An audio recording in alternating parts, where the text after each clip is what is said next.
Alhamdulillah, tidak pernah lisan kita sebagai seorang muslim berhenti memuji dan memuja Allah subhanahu wa ta'ala. Sebagai seorang muslim kita sangat meyakini bahwasanya dua susunan kata ini, Alhamdulillah, adalah susunan kata bersyukur dan berterima kasih kepada Allah. Dan Allah menjanjikan kekal dalam kitabnya dalam surah Ibrahim, la in syakartum la azidannakum, kalau kalian bersyukur maka pasti aku akan tambah. Dan nikmat yang paling terbesar adalah nikmat Islam dan iman itu sendiri. Karena kita dengan Islam dan iman bisa jadi mengenal siapa Tuhan kita Allah subhanahu wa ta'ala. Dan juga tentunya kita dengan mengenal Allah jadi punya panduan hidup. Kita tahu apa yang harus kita kerjakan dan apa yang tidak boleh kita kerjakan. Apa yang bisa kita nikmati dan apa yang tidak bisa kita nikmati. Dari makanan, minuman, pakaian, pendapatan, pergaulan. Dan akhirnya dengan itu hidup seorang muslim akan terpandu dengan baik. Juga tentunya di akhirat nanti akan dibalas dengan nikmat surga yang abadi. Oleh karena itu, jadilah sosok muslim yang selalu bersyukur kepada Allah. Selanjutnya kita panjatkan salam hormat kita kepada utusan Allah Nabi besar Muhammad sallallahu alaihi wa ala alihi wa sahbihi wasallam sebagai bentuk kepatuhan kepada Allah, karena Allah perintahkan kita untuk sering-sering mengucapkan salam hormat kepada manusia terbaik ini, dan juga dijadikan sebagai bentuk ibadah. Satu kali mengucapkan salam hormat akan dibalas oleh Allah subhanahu wa ta'ala dengan 10 rahmat. Oleh karena itu, jadi dia juga orang yang selalu mengucapkan salam hormat ini. Baik Bapak Ibu sekalian, terutama ibu-ibu, karena mayoritasnya tentu yang hadir ibu-ibu, sebagian bapak-bapak juga ada. Kita melanjutkan bedah buku kita, Kunci Sukses di Alam Kubur, yang ditulis oleh Dr. Ahmad Mustafa Mutawalli Hafidahullah. Dan kita akan masuk insyaAllah di kunci sukses yang ke-6. Namun kembali saya ingatkan, dan hampir di setiap kita mulai kajian selalu mengingatkan, karena judul kita adalah kunci sukses di alam kubur. Maka kuburan adalah sebuah tempat yang harus kita lewati semuanya. Bagaimanapun Bapak Ibu menjaga kesehatannya, kemudian menjaga makanannya, olahraga, istirahat yang cukup, namun di saat ajal datang, pasti semua kita akan meninggal dunia. Dan semua yang apa kita lakukan selama di dunia, kalau sudah sesuai dengan perintah Allah subhanahu wa ta'ala, maka tentu saja kita akan mendapatkan balasan kebaikannya. Dan siapapun yang melakukan perbuatan buruk, dari yang hal-hal melanggar apa yang Allah telah larang, maka juga dia akan mendapatkan hukumannya. فَمَنْ يَعْمَلْ مِثْقَالَ ذَرَّةٍ خَيْرًا يَرَهُ. Siapa yang buat seperti biji sawi dari kebaikan, maka akan diperlihatkan dan akan dia dapat balasannya. وَمَنْ يَعْمَلْ مِثْقَالَ ذَرَّةٍ شَرًّا يَرَهُ. Dan siapa yang berbuat seperti biji sawi dari keburukan akan diperlihatkan dan juga akan dipertanggungjawabkan atau diberikan hukumannya. Setiap orang di antara kita, Bapak Ibu sekalian, bertanggung jawab tentang dirinya sendiri. Dia yang melakukannya, maka dia akan mendapatkan balasannya. Maka jeli-jelilah dalam memilih perbuatan, pergaulan, sikap, akhlak. Semua ini kita harus menentukan yang terbaik. Dan Islam sudah mengajarkan kepada kita semua yang baik-baik. Kalau Bapak Ibu coba menjadi seorang muslim dan muslimah yang baik, dipastikan hidup kita akan sempurna. Karena yang diperintahkan adalah jujur, amanah, tanggung jawab, bakti sama orang tua, senyum, bersedekah, semua baik-baik. Dan semua dijanjikan dengan balasan-balasan yang sempurna. Semua punya keutamaan. Bahasa ceramah kita punya fadilah. Jadi nggak ada ruginya kita mengerjakan perintah-perintah agama tersebut, karena semuanya baik. Apapun yang agama perintahkan, maka Allah membuat manusia menyukainya. Kita akan suka bergaul dengan orang jujur, orang yang murah senyum, orang yang dermawan, orang yang soleh, kalau bahasa ringkas agama kita, dan soleha. Maka pasti kita akan merasa nyaman, karena kita yakin tidak akan ditipu oleh dia, kita tidak akan disakiti, karena orang ini tahu tentang hukum Allah subhanahu wa ta'ala. Dan ini kita tidak masuk dalam bahasan kita kalau ada kasuistik ya. Misal Bapak Ibu pernah bertemu dengan satu orang di pengajian lalu dia menipu, nggak boleh dipukul rata, karena itu dia sendiri, dia pribadi. Umumnya majlis ilmu seperti ini, masjid, rumah Allah, orang yang menutup aurat dengan baik, itu adalah orang-orang yang baik. Karena tidak mungkin orang mau lowongin waktu duduk, ya, sekian lama, sekian jam untuk mendengar, menutup aurat, berhati-hati dalam pendapatan dia di luar sana, kecuali memang karena dia takut kepada Allah Subhanahu wa taala dan dia ingin selamat dari siksa kubur, dari hisab hari kiamat dan masuk neraka. Jadi kalau ada satu dua orang yang salah, itu jangan dijadikan sebagai tolok ukur. Karena memang ada juga sebagian orang yang betul-betul memang tidak ada iman dalam hatinya, dia jadikan majelis ilmu, masjid sebagai tempat untuk menipu, sebagai tempat untuk melakukan pelanggaran-pelanggaran agama, dan itu tidak bisa dijadikan tolok ukur. Karena memang di masa Nabi Muhammad SAW sendiri memang ada orang-orang yang menjadi orang munafik dan ada juga orang yang menjadi pelaku maksiat. Dan di masa Nabi SAW ada pezina yang dicambuk dan dirajam, ada pencuri dipotong tangannya, ada pembunuh dihukum mati, ada juga pelanggar-pelanggar. Tapi mereka tidak bisa dijadikan sebagai tolok ukur kalaupun mereka masuk di komunitas yang baik, ya. Begitu juga teman-teman sekalian, orang yang melakukan dari keburukan-keburukan, Allah buat di mata manusia dibenci. Pasti kita tidak nyaman bergaul sama pembohong, orang yang kasar, orang yang suka menipu. Sekali aja kita tahu dia punya sifat buruk itu, maka mungkin kita sudah menjauh dari dia. Allah buat memang perbuatan-perbuatan buruk yang Allah haramkan dibenci oleh manusia. Jadi kalau Bapak Ibu sekalian menjadi wanita yang saleh dan laki-laki yang saleh, pastikan Anda akan dicintai oleh makhluk dan dicintai oleh Allah Subhanahu wa taala. Dan kalau Anda buat pelanggaran-pelanggaran agama, Allah benci dan Allah buat makhluk benci. Makanya dalam sebuah hadis yang sahih kata Nabi SAW, kalau Allah mencintai seorang hamba karena kekuatan imannya, ilmunya dan amal solehnya, yang paling pertama Allah panggil Jibril alaihissalam. Lalu Allah mengatakan, hai Jibril, sungguhnya aku mencintai fulan, cintailah dia. Allah suruh Jibril mencintai kita. Kemudian lalu Jibril menyeru di langit sambil mengatakan, ya, sesungguhnya, dan disuruhkan juga di bumi, sesungguhnya Allah telah mencintai fulan, maka cintailah dia. Maka dia pun dicintai oleh seluruh makhluk di langit sana dan juga di bumi, ya. Maka Allah pun memberikan dia penerimaan di muka bumi. Maksudnya orang akan merasa nyaman, temannya banyak, keluarganya nyaman sama dia, selalu orang kenang kebaikan-kebaikannya. Nah itu cirinya Allah mencintai dia. Sebaliknya kalau Allah membenci seorang hamba karena banyaknya pelanggarannya, kemaksiatannya, suka dusta, suka mengganggu, suka menipu dan segala macam hal. Kalau Allah membencinya, maka Allah akan memanggil Jibril alaihissalam, lalu mengatakan, hai Jibril, aku membenci fulan, bencilah dia. Maka Jibril membencinya. Lalu Jibril menyeruh di langit sana bahwasanya Allah membenci si fulan, maka bencilah dia. Maka Allah buat seluruh makhluk di langit membencinya, dan juga tentunya orang-orang di bumi pun banyak yang tidak menyukainya, dan pasti dia akan selalu kena efek jerah. Tidak ada orang yang melakukan pelanggaran agama tidak dijerahkan, tidak mungkin. Dia sering bohong misalnya, pasti akan kebongkar. Dia sering menipu, pasti akan kebongkar. Dia ganggu orang, pasti akan kebongkar, dan akan mempermalukan diri dia sendiri. Itu semua tujuannya supaya dia berhenti dari kesalahan dia. Kalau tetap saja dia lakukan, dia pindah misalnya dari kota ke kota yang lain, di sana lagi dilakukan, di sana juga akan diperhinakan. Terus begitu sampai akhirnya puncaknya dihukum, disiksa kubur dan juga di akhirat sana. Oleh karena itu teman-teman sekalian, majelis ilmu seperti ini tujuannya adalah bagaimana kita memahami hukum Allah dan menerapkan dalam hidup.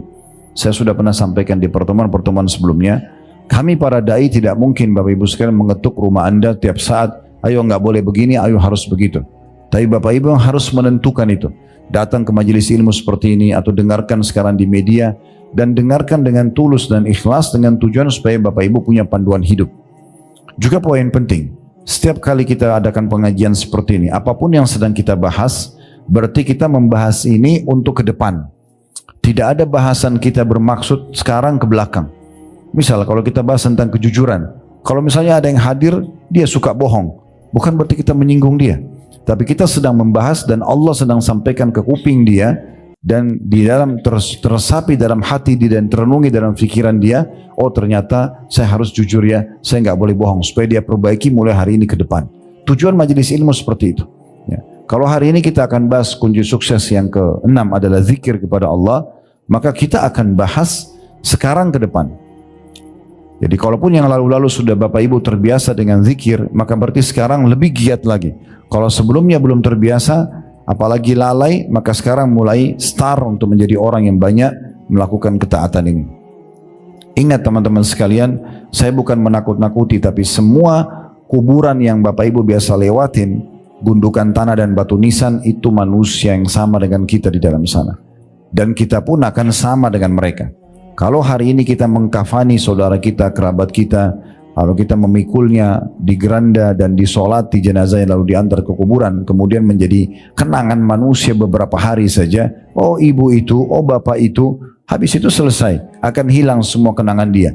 Rumah dia hanya dikenang beberapa waktu, oh itu rumah dia, oh itu pakaian dia, setelah itu diwaris, dibagi warisan, selesai. Orang tidak akan mengenang lagi rumah dia dan seterusnya.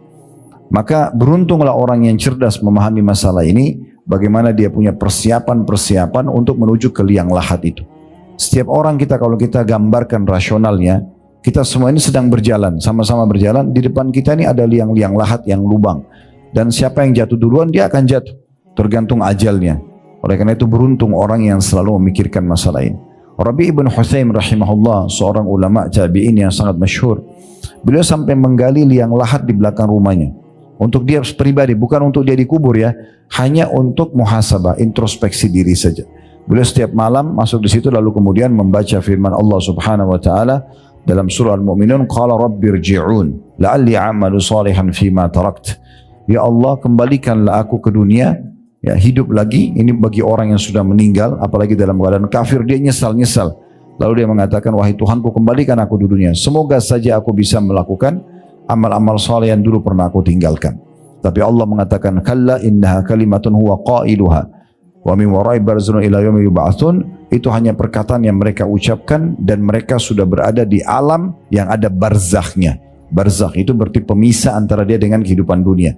Jadi orang-orang di kuburan itu, walaupun dia manusia seperti kita biasa, tapi sudah nggak bisa buat apa-apa. Mereka berada di alam yang sendiri dan diletakkan oleh Allah dinding sehingga mereka tidak bisa interaksi sama kita lagi. Mereka tidak bisa lagi beramal, mereka tidak bisa lagi bertaubat, mereka tidak bisa lagi interaksi sama kita. Beruntunglah mereka yang sudah punya amal-amal yang mereka perbanyak semasa hidup sehingga menemani di kuburan, dan rugilah orang yang akhirnya menyia-nyiakan amal saleh. Juga kembali saya ingatkan, penyesalan di hari kiamat terjadi pada 3 orang. Yang pertama, yang abadi penyesalannya. Orang kafir, orang munafik, orang musyrik. Meninggal dalam keadaan ini menyesal abadi, karena masuk ke neraka selamanya. Dikubur disiksa, di neraka disiksa, dan tidak bisa keluar. Sampai dalam sebuah hadis yang sahih disebutkan, nanti ahli neraka akan menyuruh memanggil para penjaga neraka dari kalangan malaikat, tolong minta sama Allah ringankan buat kami. Malaikat tidak jawab sekian puluh tahun, ya, nggak dijawab oleh malaikat. Terus disiksa 24 jam non-stop, tidak ada istirahatnya. Kalau penjara manusia di dunia ini masih ada waktu tidur, waktu istirahat, waktu ke kamar mandi, waktu makan, waktu olahraga. Di neraka nggak ada itu. Disiksa 24 jam dan non-stop, nggak ada negosiasi. Mereka panggil malaikat puluhan tahun nggak dijawab. Setelah itu pun malaikat mengatakan jangan pernah kalian bicara. Nggak ada negosiasi, tetap disiksa. Lalu mereka memanggil Allah Subhanahu wa taala, zat yang punya sifat Ar-Rahmanur Rahim, zat yang Maha Pengasih, Maha Penyayang. Mereka mengatakan, wahai Tuhan kami, tolonglah ringankan kami, keluarkan kami. Allah tidak menjawab mereka, kata Nabi Muhammad SAW, selama seumur dunia. Ya, umur dunia ini berapa miliar tahun? Ya, perlu kita tahu ya, kita ini manusia makhluk terakhir Bapak Ibu sekalian. Sebelum kita sudah ada jin, sudah ada hewan-hewan, sudah ada air. Ini semua ini sudah ada sebelum kita. Ya, Allah sudah ciptakan. Makanya waktu Allah ciptakan Nabi Adam, iblis sudah ada, malaikat sudah ada. Dalam surah Al-Baqarah waktu iblis atau malaikat disuruh sujud, iblis menolak, kan gitu. Jadi ini semua bukan hal yang baru gitu, ya. Semua ini sudah ada sebelumnya. Maka kita makhluk terakhir, ya. Dan kita harus faham masalah ini teman-teman sekalian, supaya kita jangan sampai terlalaikan terus-menerus, ya. Karena kalau terlalaikan terus-menerus akan menyesal nantinya. Akan sangat menyesal, bukan cuma menyesal, akan sangat menyesal nantinya. Jadi kita harus renungi sama-sama, kita harus punya persiapan betul-betul, dan kita harus selamatkan diri kita. Karena kalau tidak jadi masalah, ya, kita akan jadi masalah buat diri kita sendiri. Perbanyak amal soleh, dan kalau ada kesempatan dikasih umur, maka perbanyak taubat dari dosa-dosa yang lalu supaya tidak ada hisabnya nanti hari kiamat. Sebelum datang waktu kita tidak bisa lagi berbuat apa-apa, tidak bisa lagi kita selamatkan diri kita. Jadi penyesalan yang pertama adalah orang-orang kafir, munafik dan musyrik yang abadi. Mereka tidak bisa lagi keluar dari neraka itu dan disiksa selamanya. Lalu kita kembali ke riwayat tadi, maka mereka memanggil Tuhan mereka Allah, zat yang Maha Pengasih dan Maha Penyayang, tapi Allah tidak menjawab mereka seumur dunia. Setelah itu pun Allah menjawab mereka, ikhsa'u fiha wa la tukallimun. Ya, terhinalah kalian di dalam neraka itu, tinggallah di situ selamanya dan jangan pernah kalian bicara dengan aku. Jadi setelah disiksa seumur dunia, Allah juga menjawab begitu.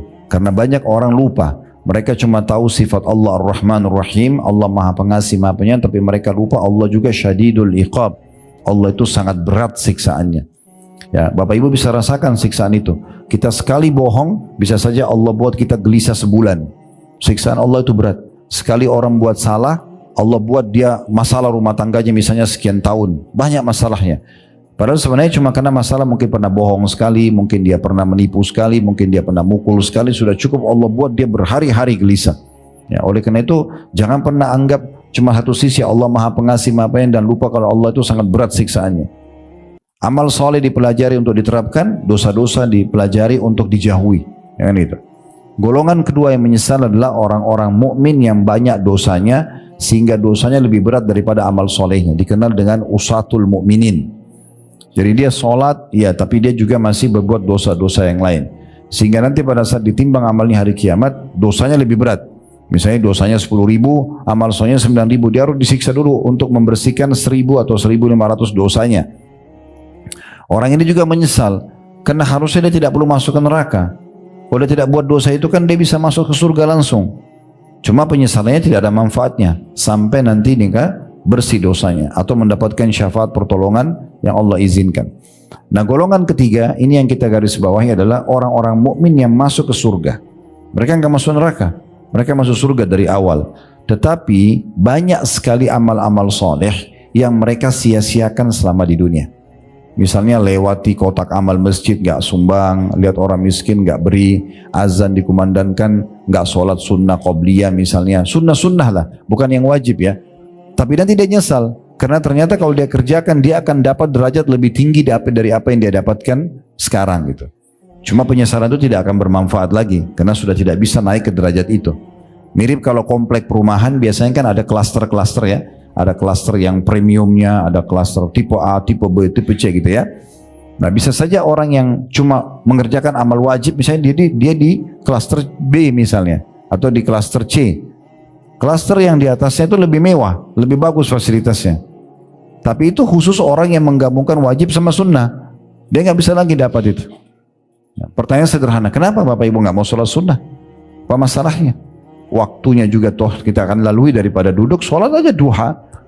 Daripada hanya duduk atau aktivitas biasa sambil berzikir pagi. Kenapa nggak sholat ba'diyah? Kenapa nggak sholat malam? Masalahnya apa? Gitu kan? Orang lain bisa kerjakan, kenapa kita tidak kerjakan? Itu akan mendatangkan penyesalan nanti, karena ternyata itu membawa derajat yang tinggi di surga. Nah, diantaranya yang kita bahas sebenarnya adalah berzikir kepada Allah. Banyak sekali orang anggap ini, zikir ya sudahlah. Ya, mungkin habis sholat saya sudah cukup. Atau mungkin zikir pagi petang kalau pada yang baca sudah cukup. Padahal sebenarnya tidak cukup. Itu belum cukup. Ya, kita harusnya berzikir kepada Allah non-stop. Ingat, satu-satunya ibadah yang tetap bertahan sampai di surga hanya zikir. Di surga nggak ada lagi sholat, nggak ada jihad, nggak ada lagi sedekah, nggak ada lagi haji, nggak ada semuanya. Yang ada cuma zikir saja. Bahkan nanti dalam riwayat tentang surga, mereka akan diilhamkan tasbih. Ya, sebagaimana kalian diilhamkan nafas. Jadi ahli surga tidak pernah berhenti. Seperti kita bernafas naik turun, kita sudah sampai kadang-kadang tidak sadari kalau kita sedang bernafas karena rutinnya. Nah, seperti itu nanti ahli surga selalu berzikir. Nah, orang yang suka berzikir di dunia, maka akan lebih mempermudah dia juga mendapatkan derajat yang tinggi di surga, dan akhirnya dia juga lebih mudah berzikir kepada Allah di sana nantinya. Baik, di halaman 23 saya akan bacakan dulu dalil yang diangkat oleh penulis, sebuah hadis saja. Nanti baru kita insya Allah lanjutkan dengan syarah dan penjelasan lebih jauh, yaitu kunci sukses yang keenam, selamatkan dari siksa kubur, berzikir atau mengingat Allah. Disebutkan hadis dari Mu'adz bin Jabal radhiyallahu anhu, dia mengatakan, ma'amila adamiyun amalan anjalahu min azabillahi min zikrillah. Terjemahannya, tidaklah seorang anak Adam melakukan satu amalan yang lebih menyelamatkannya dari azab Allah dibandingkan zikir pada Allah. Itu hadis ada footnote di bawah, diriwayatkan oleh Imam Malik, Tirmidzi dan Ibnu Majah. Hadits ini ya memberikan gambaran kepada kita teman-teman sekalian bagaimana agungnya zikir itu. Sampai-sampai ya di sini Muadz bin Jabal radhiyallahu anhu mengatakan pastikan tidak ada sesuatu yang paling cepat dan paling mudah menyelamatkan orang dari siksa Allah kecuali zikrullah.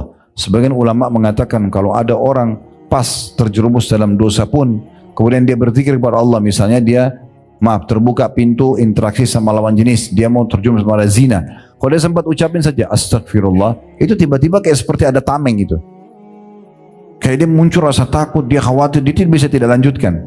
Orang pencuri, orang apa saja, atau mungkin orang lagi duduk gosipin orang, tiba-tiba ada yang mengatakan astagfirullah, itu satu kali ucapan saya sudah cukup membuat orang jadi hati-hati. Apalagi kalau dia segera berzikir lebih banyak, maka akan membuat dia jauh daripada perbuatan dosa itu. Berarti juga selamat dari hukuman yang bisa datang dari perbuatan dosa tersebut, ya. Jadi zikir ini sangat besar sekali manfaatnya.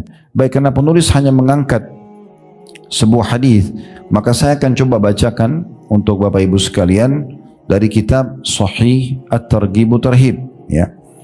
Kitab As-Sahih At-Targhib Tarhib ini insya Allah nanti kalau tidak ada halangan saya akan kirim ke tim, nanti tim akan kirim ke ketua majelis taklim dan bisa dikirimkan ke Bapak Ibu, ya. Nanti bisa dibuka PDF-nya di di rumah, ya. Yang jelas ada kitab zikir khusus, ya. Kitab zikir khusus, ya, diangkat oleh Al-Mundhiri namanya. Al-Mundhiri pengarang buku At-Targhib Tarhib. Kitab At-Targhib Tarhib ini termasuk kitab yang sangat kami referensikan, ya, karena khusus membahas tentang janji-janji Allah di ibadah yang kita kerjakan dan juga khusus membahas ancaman-ancaman Allah di dosa yang kita kerjakan. At-Targhib artinya hadis-hadis yang berisikan motivasi untuk mengerjakan ibadah, keutamaan-keutamaannya lah, ya. Semua masalah perintah dalam agama di situ disebutkan hadis-hadisnya oleh Al-Mundhiri rahimahullah tentang keutamaannya. Dan at-tarhib artinya ancaman, ya, bagi pelanggar dosa, ya, ancaman bagi pelanggar dosa, dan itu kena hukumannya. Dari situ diangkat hadis-hadis tentang masalah ancamannya. Riba itu apa ancamannya, zina apa ancamannya. Jadi saya sangat rekomendasikan untuk Bapak Ibu baca buku ini, dan bukunya sangat mudah untuk dibaca. Nanti dalam bentuk PDF akan dikirim ke panitia. Nanti panitia insya Allah baru share ke Bapak Ibu sekalian, ya. Tapi mungkin bukan sekarang, tapi selepas kita ta'lim. Sekarang fokus saja dengarkan apa yang ditulis oleh beliau. Dan yang akan dikirim nanti adalah buku judulnya Sahih At-Targhib Tarhib. Sahihnya. Maksudnya adalah setelah menelusuri buku Al-Mundhiri, ya, oleh Al-Albani rahimahullah, Syekh Al-Albani mengeluarkan hadis-hadis yang lemah. Lalu beliau menukil dan hanya menulis di situ buku, di dalam buku itu hadis-hadis yang sahih dan hasan saja. Lalu kemudian beliau mengatakan judulnya Sahih At-Targhib Tarhib. Jadi insya Allah nanti buku ini kalau Bapak Ibu baca nggak perlu khawatir ini sahih nggak hadisnya, karena buku ini sudah sahihnya. Baik, ada satu kitab dari kitab-kitab ini, ya, dari kitab-kitab yang ini kurang lebih 6 jilid terjemahan bahasa Indonesia, ya. Di jilid 3-nya ada khusus tentang masalah zikir.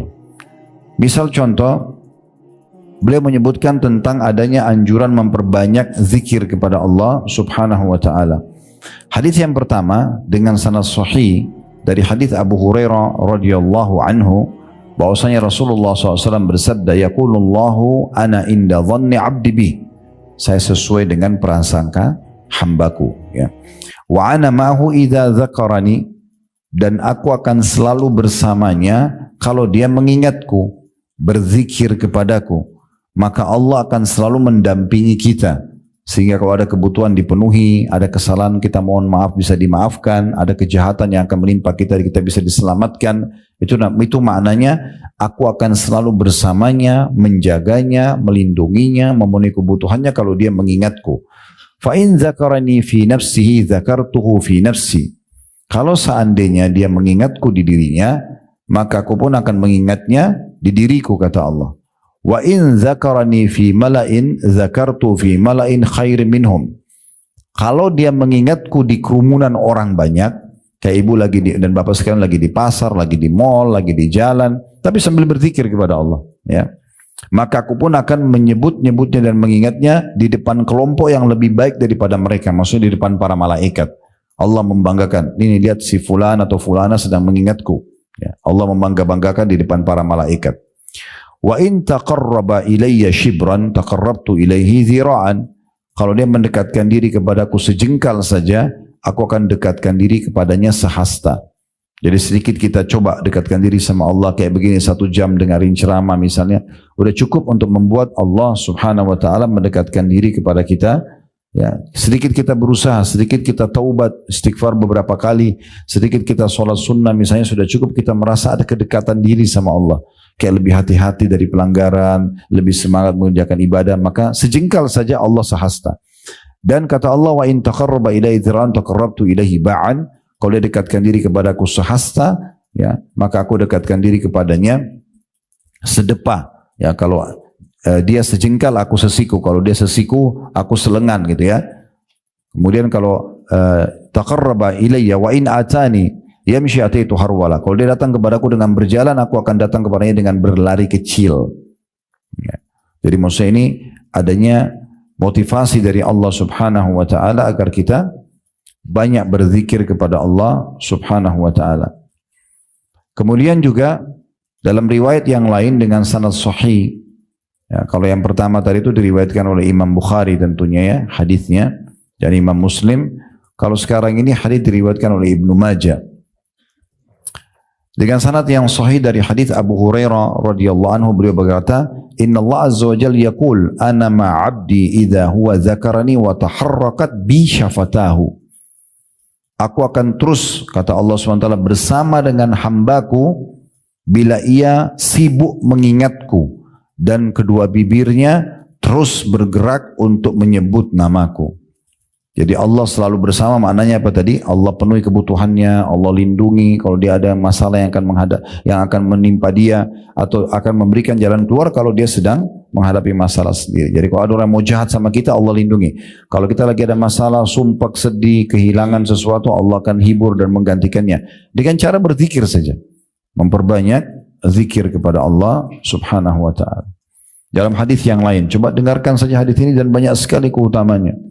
Di antaranya hadis yang sahih diriwayatkan oleh Tirmidzi dari hadis Abdullah bin Busur radhiyallahu anhu, beliau mengatakan, anna rajulan qal, ada seseorang pernah berkata kepada Nabi Muhammad sallallahu alaihi wasallam, ya Rasulullah, wahai Rasulullah, inna syara'il Islam qad kathurat alayya. Sesungguhnya ajaran-ajaran Islam sudah banyak sekali. Maksudnya saya ini mau kerjakan yang mana saya harus pilih dan sudah terlalu banyak, ragamnya banyak. Lalu dia mengatakan, fa akhbirni bi syai'in atashabbatsu bihi. Tolong beritahukan kepadaku di antara semua amalan-amalan itu yang mana yang paling aku harus fokus. Tetap kerjakan, tapi kira-kira aku jangan tinggalkan apa? Supaya betul-betul bisa mendapatkan rahmat Allah, dapat pengampunan, bisa selamat di dunia, datang rezekinya, semua masalah yang bisa terpecahkan di akhirat juga selamat. Maka kata Nabi SAW, qala la yazalu lisanuka ratban min dzikrillah. Ya, kalau kau pengen itu, maka jadikan lisanmu agar selalu basah, ya, berzikir kepada Allah Subhanahu wa taala. Dalam riwayat yang lain juga, teman-teman sekalian, ya, hadis Muadz bin Jabal radhiyallahu anhu, beliau mengatakan, inna akhira kalamin faraktu alaihi Rasulullah sallallahu alaihi wasallam. Sesungguhnya perkataan terakhir sekali dari nasihat Nabi untukku. Muadz bin Jabal ini sahabat Nabi yang mulia dan salah satu dai Nabi. Beliau mengatakan, sesungguhnya yang akhir nasihat Nabi sampai kepadaku, yaitu waktu saat aku tanya, kultu ayyil amali ahabbu ilallah. Aku sempat bertanya, ya Rasulullah, amal apa yang paling Allah cintai? Maka kata Nabi SAW, antamuta wa lisanuka ratbun min dzikrillah. Engkau meninggal dunia dalam kondisi, ya, lisanmu sedang berzikir kepada Allah. Jadi itu amal yang paling luar biasa bisa menyelamatkan dirimu. Dalam hadis yang lain diriwayatkan oleh Ahmad dan ini disahihkan oleh Syekh Albani dari hadis Abu Darda radhiyallahu anhu. Rasulullah SAW bersabda, ala unabbiukum bi khairi amalikum. Mau enggak saya tunjukkan pada kalian amal kalian yang paling bagus, paling besar pahalanya, paling menyenangkan nanti kalau kalian lihat di timbangan amal kalian. wa azkaha 'inda malikikum, dan yang paling suci di sisi raja kalian Allah, wa arfa'iha fi darajatikum, dan yang paling cepat mengangkat derajat kalian di surga. Cepat sekali, dengan sedikit lakukan sudah langsung derajatnya tinggi di surga. Wa khairi lakum min infaqi dzahabi wal wariq, dan lebih bagus lagi, pahalanya lebih besar daripada kalian menginfakkan di jalan Allah emas dan perak. Ini yang akan dilakukan lebih baik bahkan daripada berinfak dengan emas dan perak. Kita bisa bayangkan kalau kita keluarkan emas dan perak dengan Allah, berapa besar pengorbanan kita. Ini lebih bagus lagi. Wa khairi lakum min an talqaw aduwakum fatadribu anaqam wa yadribu anaqakum.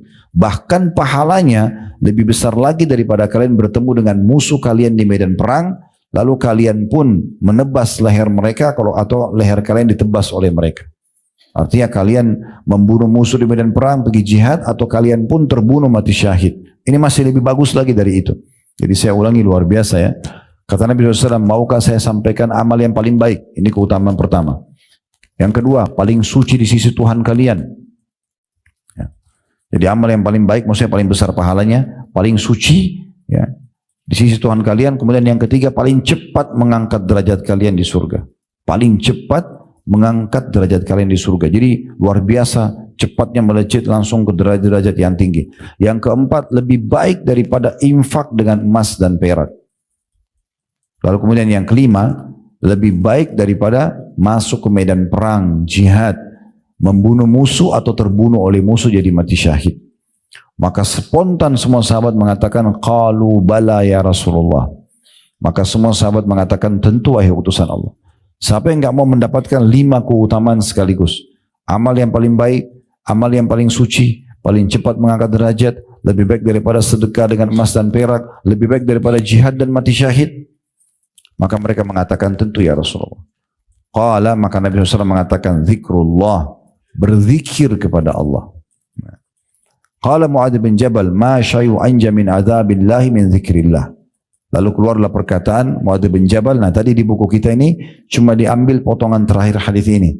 Maka Mu'adz bin Jabal mengatakan, ketahuilah tidak ada yang paling cepat menyelamatkan dari api neraka, dari siksa Allah dibandingkan zikrullah. Dan sudah kita kasih sedikit contohnya ya.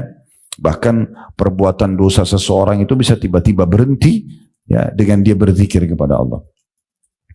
Dalam riwayat yang lain, Abdullah bin Umar radhiyallahu anhu mengatakan, mirip dengan tadi riwayat sebelumnya ya. Kata Nabi SAW, wa ma min syai'in anja min adzabillahi min zikrillah. Ketahuilah tidak ada yang paling cepat menyelamatkan seseorang hamba dari hukuman Allah dibandingkan zikrullah. Maka sahabat mengatakan, qalu walal jihadu fisabilillah, perang pun di jalan Allah ya Rasulullah tidak bisa secepat zikir untuk menyelamatkan dari hukuman Allah.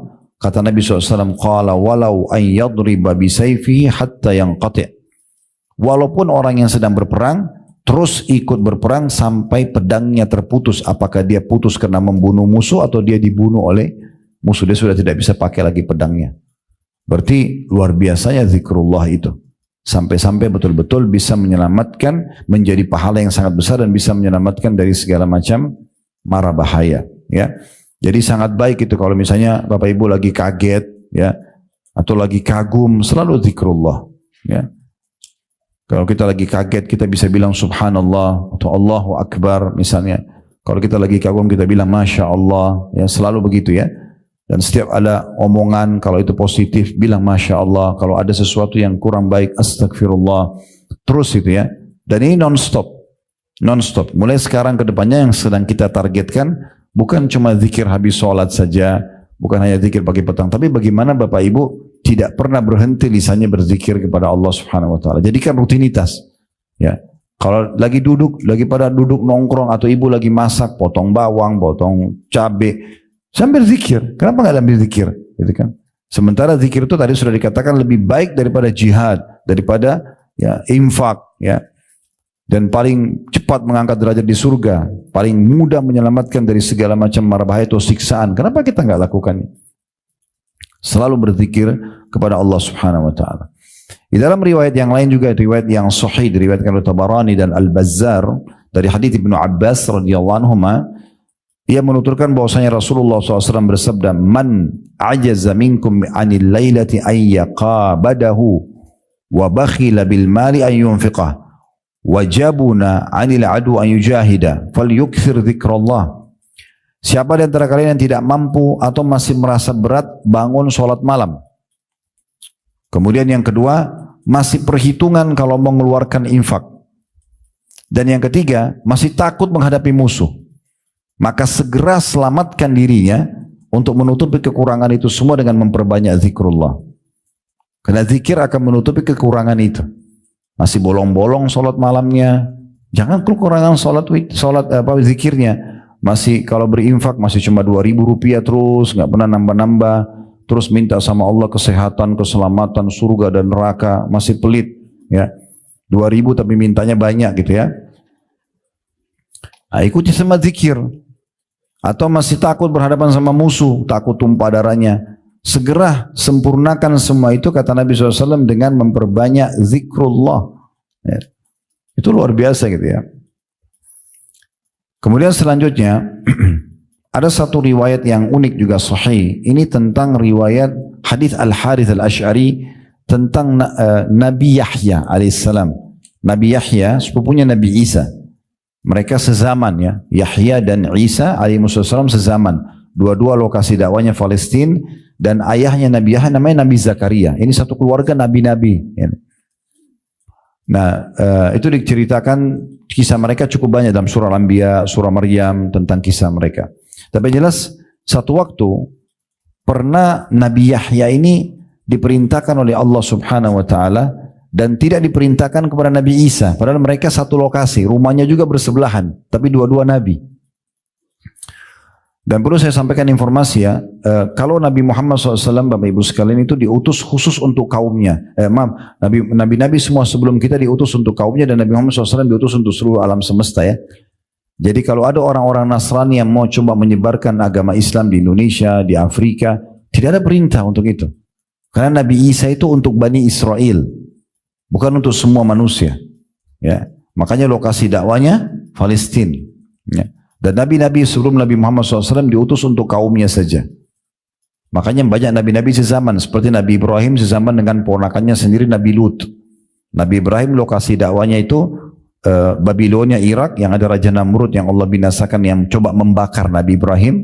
Kemudian beliau pindah setelah itu ke Palestina, lalu kemudian membawa Hajar dan Ismail ke Mekah. Jadi 3 titik ini saja agamanya Nabi Ibrahim. Nah, Nabi Lut itu tidak diperintahkan oleh Allah jadi nabi, dan lokasi dakwanya Jordania. Kalau meja ini kita bagi dua, ini Palestina tempatnya Nabi Ibrahim, setengahnya Jordan, ini daerahnya Nabi Lut. Dipisahin cuma dengan laut mati saja. Tapi sini nabi. Kita sering baca surah Al-Kahfi ya, malam Jumat, hari Jumat ya. Ada kisah Nabi siapa di situ?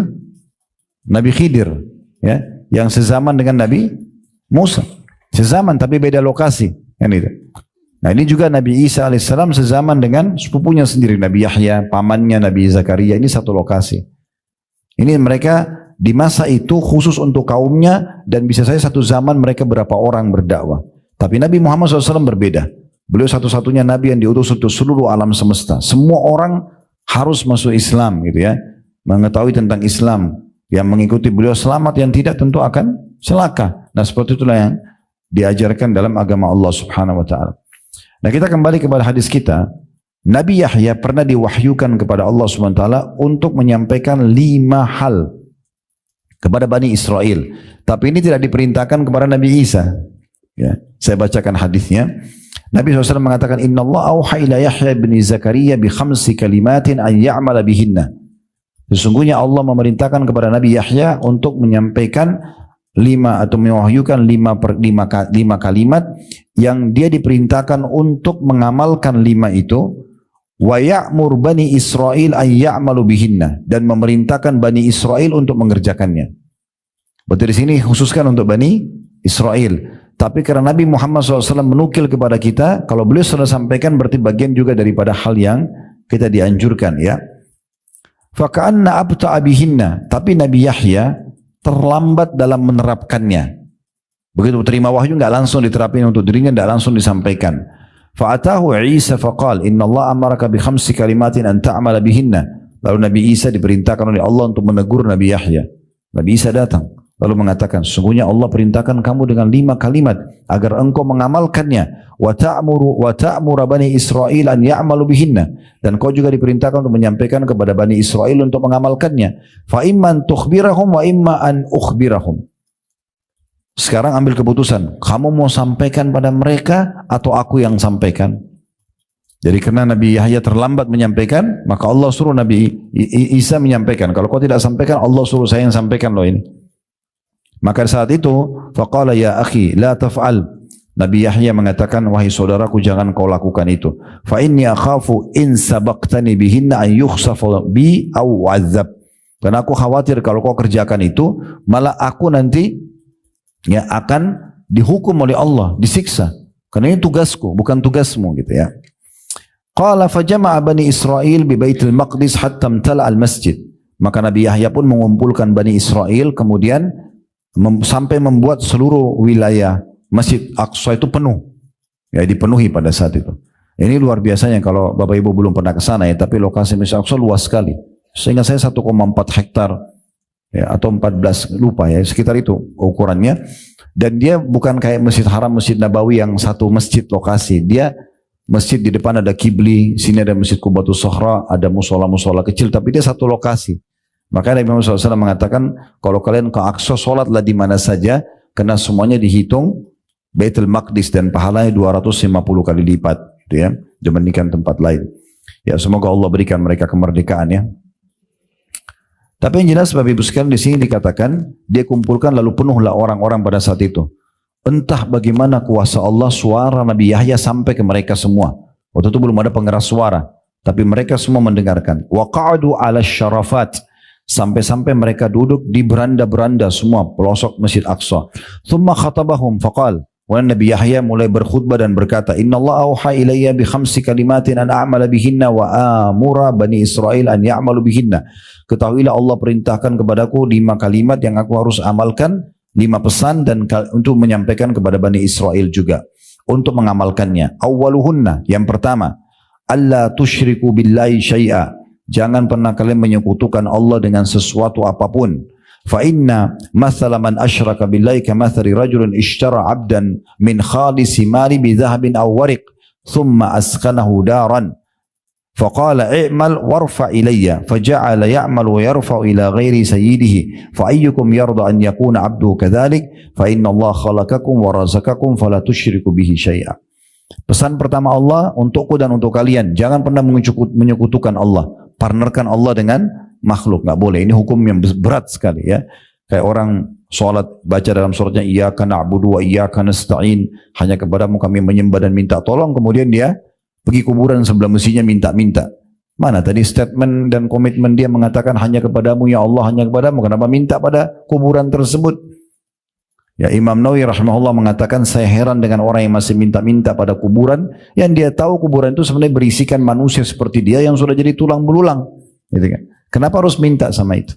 Dan belum pernah dinukil satu kali pun para sahabat mereka datang setelah Nabi SAW meninggal lalu minta-minta dari kuburan Nabi Muhammad SAW. Dan Aisyah tinggal 30 tahun, ranjangnya dia di sini, di situ kuburan suaminya Nabi SAW. Tidak pernah tuh beliau minta-minta pada Nabi di kuburan. Beliau berdoa kepada Allah Subhanahu Wa Taala. Dan kita diperintahkan agar minta kepada Allah sampai tali sendal kita pun putus minta kepada Allah. Kata Nabi SAW, minta apapun kepada Tuhan kalian walaupun sampai tali sendal kalian yang putus. Kita disuruh betul-betul manja kepada Allah Subhanahu Wa Taala. Kurang lebih begitu. Jadi nggak boleh syirik. Termasuk syirik, Bapak Ibu sekalian hati-hati, jangan pakai jimat, pakai susuk. Ya. Mau buat suami suka, ibu-ibu pakai cara manusia. Ya, cara manusia itu tatapan matanya syahdu, lisannya santun, tangannya ramah, ya baik. So, disuka sama suaminya itu. Ya, tidak usah bawa foto ke dukun, ya, supaya suka, panggil jin. Ini nggak bisa. Syirik kepada Allah, nggak boleh. Kan gitu. Mau laris usahanya, nggak usah pakai kertas-kertas atau kucing yang ayun-ayun tangannya atau, ya. Nah itu keyakinan orang-orang non-Muslim, mereka yakin bisa panggil konsumen, bisa datangkan rezeki, nggak penting. Caranya gimana Ustaz? Supaya saya bisa usaha saya maju, sederhana kok. Modal halal, sistem halal, produk halal. Habis itu ikutin dengan sedekah. Saya jamin 100% laku. Coba deh, modalnya selalu halal walaupun sedikit, keberkahan akan ada. Produknya halal, sistemnya halal. Lalu jangan lupa, hubungkan antara pendapatan kita, ekonomi ini dengan sosial. Bagi pada orang lain, maka akan banyak keberkahan. Nah seperti itu. Jadi yang pertama tidak boleh syirik. Ya kata Nabi Yahya AS, karena perumpamaan orang yang berbuat syirik adalah seperti seseorang yang beli hamba sahaya. Di masa dulu ada hamba sahaya, sekarang tidak ada. Ada hamba sahaya. Nah, dia beli hamba sahaya ini bisa diperjualbelikan. Kemudian dia tinggalkan di sebuah tempat dan dia siapkan semua fasilitasnya dan dia bilang, kamu kerja nanti hasilmu buat saya. Tapi ternyata dia pergi kasih hasilnya kepada orang lain. Siapa di antara kalian yang suka dengan itu? Maksudnya Allah ciptakan kita, lalu kita menyembah selain Allah Subhanahu wa taala atau mempartnerkan Allah dengan makhluknya. Pesan yang kedua, wa idza qumtum ila sholati fala taltafitu fa inna Allah yuqbilu biwajhihi ila wajhi 'abdi ma lam yaltafit. Kalau kalian salat jangan pernah noleh-noleh, ya. Itu pesan yang kedua. Enggak boleh noleh kiri kanan, lihat sana sini, karena sungguhnya Allah akan mengarahkan wajahnya kepada wajah hambanya selama dia tidak menoleh. Dari nasihat yang kedua ini berarti salat sudah ada sebelumnya. Jadi sholat itu bukan cuma kita. Semua orang yang beriman sama Allah itu ada perintah sholatnya. Ya. Maka itu kita perlu fahami dan yang penting adalah dalam sholat pesan Allah kepada Nabi Yahya nggak boleh noleh-noleh. Ya. Dan dalam hadis yang lain seorang hamba pada saat dia membuka matanya dan mengarahkan ke tempat sujudnya maka Allah memandang wajahnya sampai dia mengalihkannya. Atau makna hadis begitu. Yang ketiga, wa amurukum bisyami, dan saya perintahkan kalian untuk selalu menjaga puasa. Wajib atau sunnah. Wa mathalu dzalika kamathali rajulin fi isabatin ma'ahu surratan min miskin kulluhum yuhibbu an yajida rihaha wa inna as-siyama atyabu inda Allah min rihil misk. Karena perumpamaan puasa itu seperti orang yang bawa tumpukan kayu kecil, tapi di antara kayu itu ada yang mengeluarkan bau kasturi. Maka orang coba cari kayu yang mana nih? Ketahuilah kayu yang kasturi itu adalah puasa.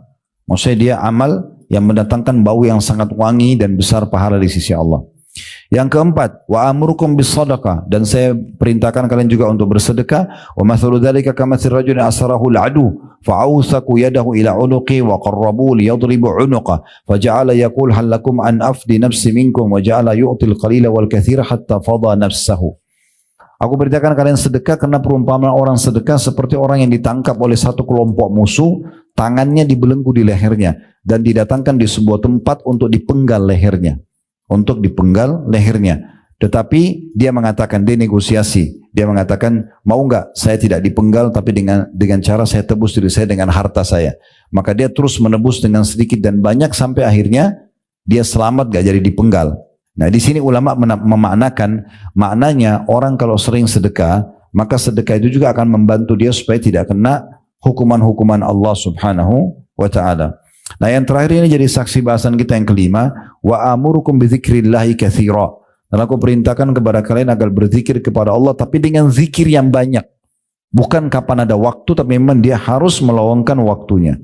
Bukan kapan dia mau tapi memang dia harus maukan dirinya. Dia paksakan ya. Bukan hanya sekedar kewajiban misalnya yang dibebankan misalnya habis sholat subhanallah 33, alhamdulillah 33, Allah Akbar. Tapi dia zikir lebih banyak daripada itu.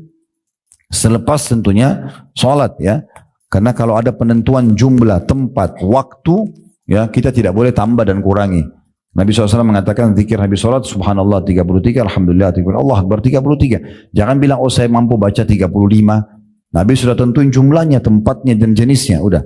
Tapi baca subhanallah selain habis sholat boleh banyak, boleh 100, boleh 1000 gitu kan.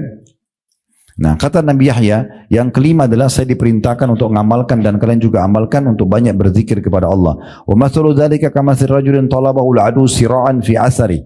Karena perumpamaan orang yang berzikir seperti orang yang sedang dikejar oleh musuh dan musuh berhasil mendapat jejaknya. Artinya dia sudah akan dibunuh oleh musuh.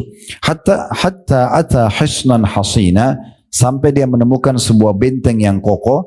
Fa ahraza nafsahu fihi. Maka dia masuk melindungkan dirinya dalam benteng tersebut. Wa kadzalikal abdu la yanju minasyaitani illa bidzikrillah. Oleh karena itu ketahuilah seperti itulah perumpamaan seorang hamba, dia tidak akan mungkin selamat dari syaitan kecuali dengan zikrullah. Jadi ini poin teman-teman sekalian yang juga perlu digarisbawahi berumpamaan dengan zikir. Di antaranya juga hadis Nabi SAW dengan hadis yang sahih dari hadis Abu Musa al-Ash'ari radhiyallahu anhu.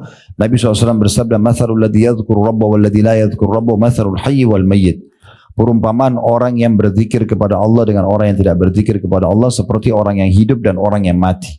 Kita bisa bandingkan, orang yang hidup masih bisa melihat, bisa ngomong, bisa aktivitas, yang mati sama sekali tidak bisa. Di dekat kantor kami pernah sholat Jumat, dan kebetulan saya duduk di saf itu ada jenazah mau disolatin habis Jumat. Sebelahnya karena tempatnya mestinya kecil, nggak besar. Jadi paling pojok misalnya sebelah sana ditaruh ada geranda jenazah, di saf awal ini semua orang sholat gitu. Terus saya kebetulan melihat kondisi itu sambil mendengarkan khutbah, sambil saya merenung gitu. Subhanallah, orang yang jadi di geranda sekarang yang sebentar lagi mau disolatin ini manusia seperti kita. Baru beberapa jam yang lalu dia masih bisa sholat, masih bisa zikir, masih bisa segala macam. Tapi sudah mati, udah nggak bisa buat apa-apa. Andai saja dia dikasih kesempatan ngomong, pasti dia akan bilang, saya juga mau ikut sholat, ya, saya juga mau berzikir gitu kan. Tapi sudah tidak bisa. Nah kemudian saya coba renungi hadis ini. Perumpamaan orang yang berzikir dan orang yang tidak berzikir seperti orang yang mati dan orang yang zikir hidup. Orang yang mati itu adalah orang yang tidak berzikir. Artinya betul-betul perbedaannya antara langit sama bumi. Akan sangat banyak penyesalan dari orang yang tidak berzikir kepada Allah di hari kiamat nanti, karena seperti orang yang vakum, dia tidak bergerak, tidak bisa beraktivitas apa-apa dibandingkan dengan orang yang banyak berzikir. Dalam riwayat lain, rumah, ya, perbedaan perumpamaan antara rumah yang banyak berzikir kepada Allah dan tidak zikir seperti rumah orang mati dan orang yang hidup. Ya, seperti orang hidup itu kan ada lampu, ada kehidupan, ada ngobrol. Nah seperti itu orang berzikir sama kuburan yang memang tidak ada orang di sana gitu ya. Kemudian selanjutnya mungkin saya tutup dengan ini ya, tentang masalah tentu banyak sekali hadis, tapi kita tidak bisa baca semua. Nanti Bapak Ibu bisa murajaah di kitab zikir yang tadi saya bilang, yang akan kita coba kirimkan ya. Tapi ada sebuah hadis yang menyebutkan tentang keutamaan majlis seperti kita, insya Allah majlis ilmu begini ya. Atau misalnya Bapak Ibu hadir di satu masjid, semua lagi berzikir, yang sana lagi baca subhanallah, yang sini lagi baca alhamdulillah, sana baca Quran, yang sana lagi sholat. Orang di lingkungan kayak semuanya lagi berzikir tapi masing-masing. Nah ini punya keutamaan sendiri ya. Dan tidak masuk dalamnya orang yang berzikir rame-rame ya. Saya dia baca subhanallah, yang lain semua pada ikut semua, itu tidak masuk dalam masalah itu. Nanti kita jelaskan jabarannya ya. Tapi saya bacakan dulu hadisnya, hadis yang sahih. Abu Hurairah mengatakan radhiyallahu anhu bahwasanya Rasulullah SAW bersabda, "Inna lillahi malaikatan yatufuna fit turuq." Ketahuilah ada golongan khusus malaikat-malaikat Allah yang keliling di jalan-jalan di muka bumi ini. Yaltamisuna ahla dzikr. Mereka khusus mencari orang-orang yang zikir, mengingat Allah.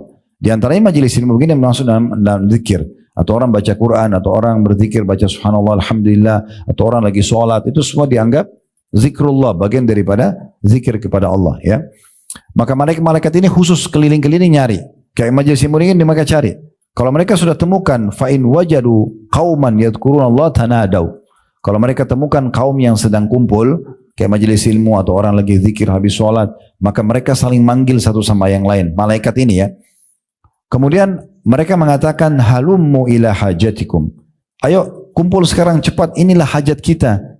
Ini loh sebabnya Allah ciptakan kita, khusus pekerjaan mereka itu mencari majelis-majelis seperti ini. Fayahuffunahum biajniyatihim, maka malaikat-malaikat tersebut mulai melindungi mereka dengan sayap-sayapnya ila samai dunia, sampai ke langit dunia. Langit yang pertama kita bisa lihat. Qala fayas'aluhum rabbuhum wa huwa a'lamu bihim ma yaqulu ibadi. Maka Allah pun bertanya kepada para malaikat tersebut sambil mengatakan, dan Allah lebih tahu sebenarnya. Allah bertanya ini bukan Allah tidak tahu, tapi Allah memang menugaskan malaikat, lalu Allah tanyakan kepada mereka, apa yang diucapkan oleh hamba-hambaku itu? Qala yaquluna yusabbihunak. Maka para malaikat mengatakan mereka bertasbih kepadamu ya Allah, wa yukabbirunak, mereka bertakbir kepadamu. Mereka bilang subhanallah, mereka bilang Allahu akbar, wa yahmadunak, dan mereka mengatakan alhamdulillah, wa yumajjidunak, dan mengagungkanmu ya Allah. Qala fayaqulu hal ra'uni, maka Allah berfirman, apakah mereka sudah melihatku? Maka para malaikat mengatakan tentunya, fayaqulun la wallahi ya rabbi ma ra'auk, demi Allah mereka belum melihat engkau ya Allah. Qala fayaqul kaifa law ra'auni, maka Allah pun berfirman kepada para malaikat, bagaimana kalau mereka melihatku? Maka para malaikat mengatakan, law ra'auka kanu ashadda laka ibadatan.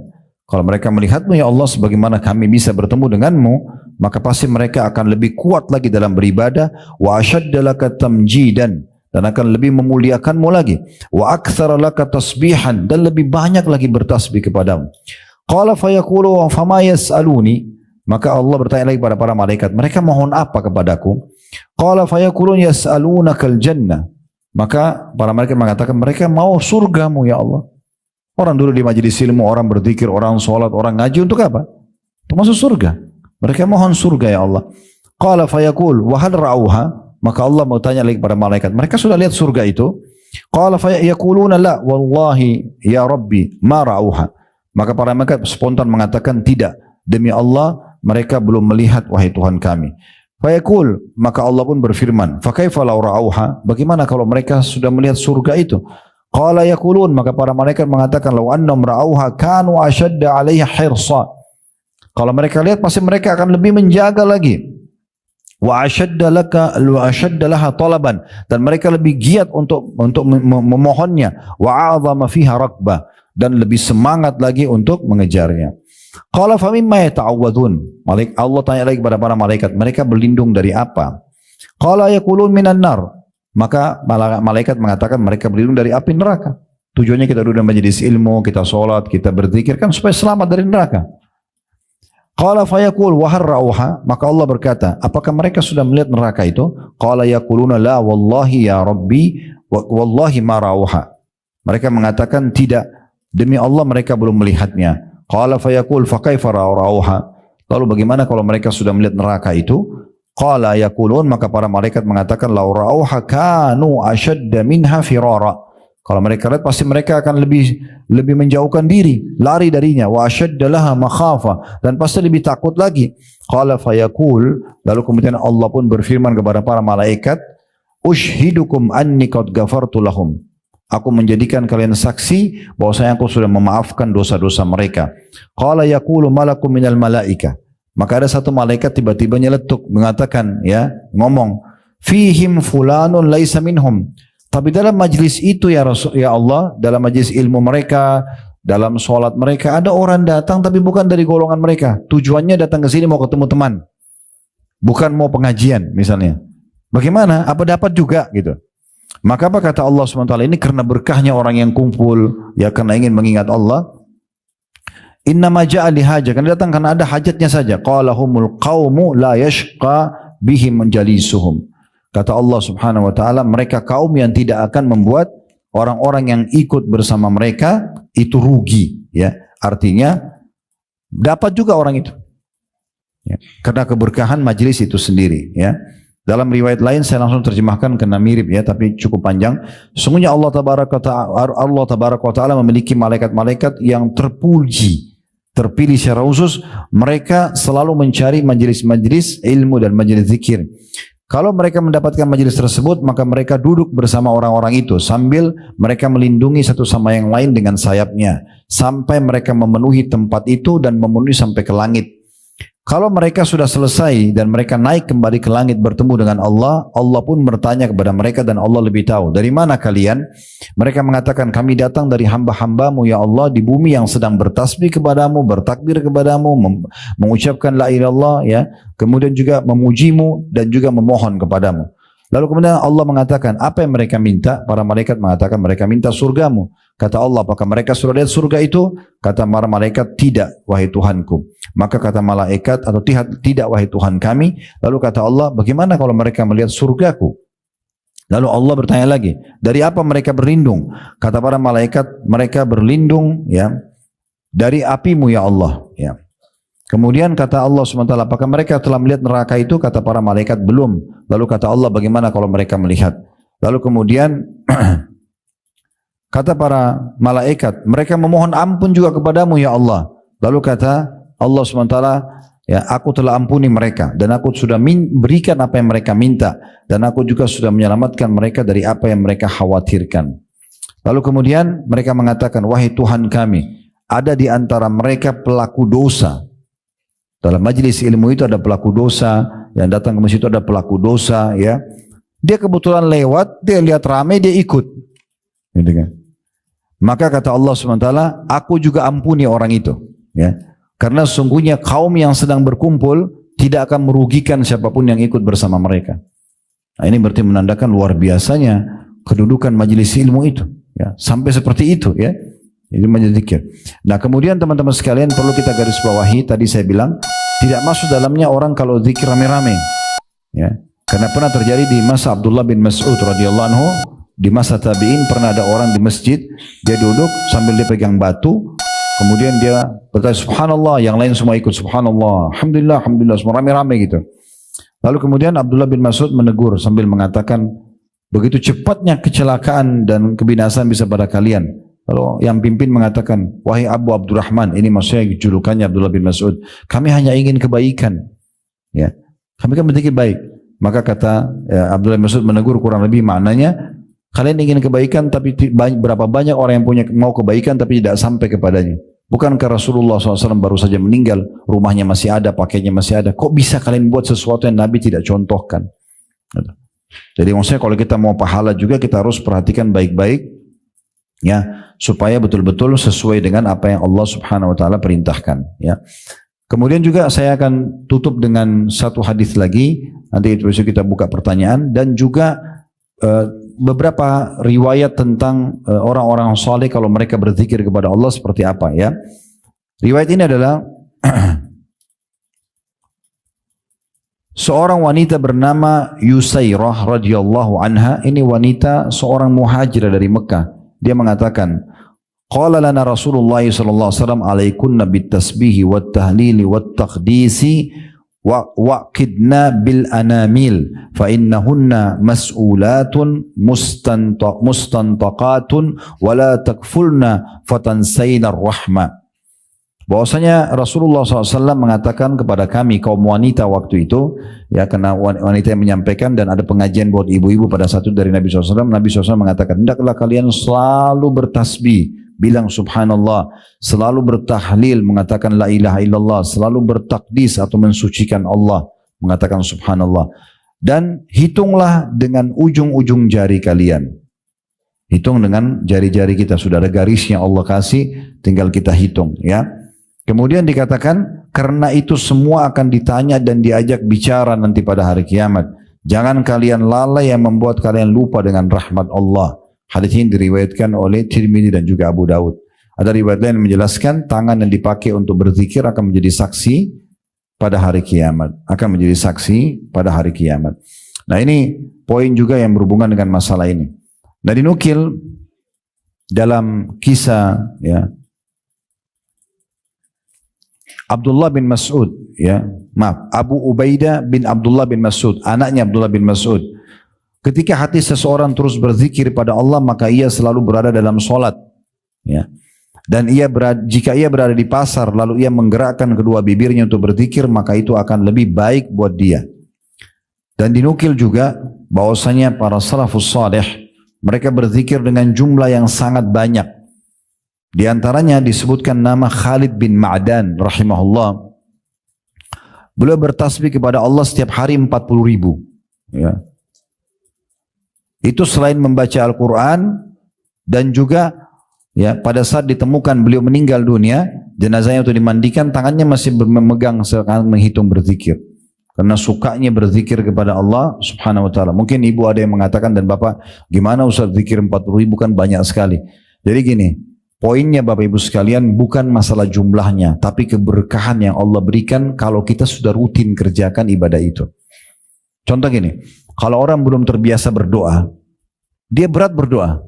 Atau kadang-kadang dia sudah sehabisan kata-kata, dia mau berdoa apa lagi? Karena dia tidak terbiasa berdoa. Coba rutinkan doa itu, nanti Allah berkahi, muncul ide di otak kita, mau ucapin apa?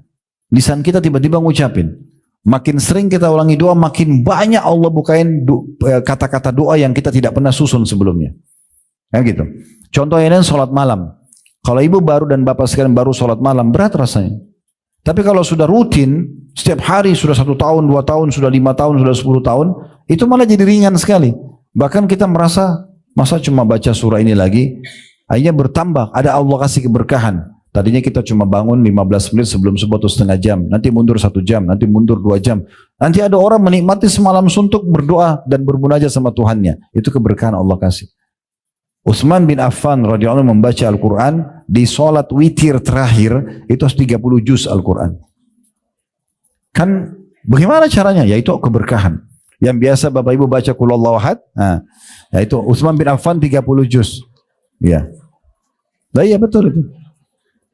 Coba itu Ibu dan Bapak sekalian tinggal ketik di Google tentang kisah Utsman bin Affan. Beliau mengkhatam di witir rakaat terakhir. Bukan witir 3 rakaat ya. Rakaat terakhirnya itu baca 30 juz. Gimana ceritanya? Keberkahan. Allah kasih keberkahan. Contoh yang lain, kita tidak pernah sedekah. Akan berat kita keluarin, walaupun cuma 5.000, 10.000. Tapi kalau kita sudah rutin sedekah, Allah kasih keberkahan. Kita akan tidak ada beban, walaupun sudah 10 juta, 100 juta, kita tidak ada beban. Karena keberkahan yang Allah kasih. Nah begitu seterusnya. Jadi ini masalah keberkahan. Asal kita sudah mulai dulu mengerjakannya. Makanya disebutkan ya bahwasanya dalam riwayat yang sahih Nabi SAW itu selalu berzikir di setiap keadaan beliau. Kalau lagi ngomong sama orang beliau berhenti, tapi kalau lagi tidak ngomong sama orang selalu berzikir. Disebutkan dalam hadis yang sahih riwayat Bukhari Muslim bahwasanya karena Rasulullah SAW yadhkurullaha ala kulli ahyanihi, ya, ala kulli ahyanihi. Kalau Nabi SAW selalu berzikir dalam setiap keadaannya. Jadi rutinkan aja. Ya. Dan zikir kan tidak terlalu banyak lafadznya ya. Ada astagfirullah, ada salawat, dan kalau mau lebih pendek kita baca Allahumma salli ala Muhammad itu ya. Terus diulangi saya Allahumma salli ala Muhammad, Allahumma salli ala Muhammad. Kalau mau lebih lengkap bisa saja. Tapi kalau misalnya orang mau pilih yang ringkasnya, adalah haula wala quwata illa billah. Ada subhanallah, alhamdulillah, wa la ilaha illallah, Allah akbar. Ada subhanallahi wa bihamdi, subhanallahi azim. Itu kan? Ada la ilaha illallah dengan segala macam jenisnya. Tidak lebih dari 10 sebenarnya. Kurang dari itu jenis-jenis zikir. Jadi kalau Bapak Ibu lowongkan waktu untuk menyebutkannya dalam keseharian, anggaplah dimulai dari setiap zikir ini 10 kali aja. 10 kali subhanallah, alhamdulillah, wa la ilaha illallah, akbar, 10 kali astagfirullah, 10 kali salawat, 10 kali aja. Gitu kan? Di antara contoh kata Nabi SAW, siapa yang baca salawat kepadaku 10 kali di pagi hari, 10 kali di sore hari, maka akan dapat syafaatku hari kiamat. Pelan-pelan nanti tingkatkan jadi 20, jadi 30, nanti terus menerus akan lebih banyak dari itu insya Allah. Kapan kita Allah melihat keikhlasan kita, maka Allah akan mudahkan kita tentunya untuk ya, mendapatkan keberkahan di jenis ibadah itu. Allahu a'lam.